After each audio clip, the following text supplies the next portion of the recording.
Hello friends, welcome to Tech HD. So in this video, I will show you how you can upload files in Google Drive. So let's start the video. So first of all, you need to log in to your Gmail. So let's log in.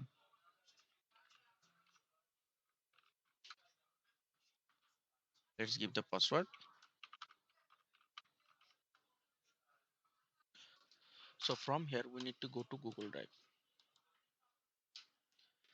So in Google Drive, there are three ways to upload files. Here, you can upload files in a new folder, or you can directly upload files, or you can upload a folder. So let's see. So first of all, there is a option new folder. You can create folder with a name, and then you can upload file. So we have created a folder, and then we need to go to folder, then we need to upload file. See, file is uploading. So the file has been uploaded.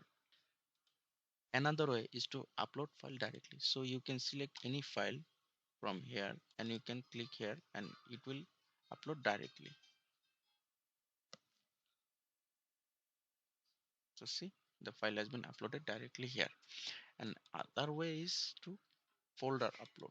So you can select any folder like this, and you can give folder and upload. Select the folder and upload. See, the folder has been uploaded successfully. Thanks for watching this video. Please subscribe my channel. Thank you.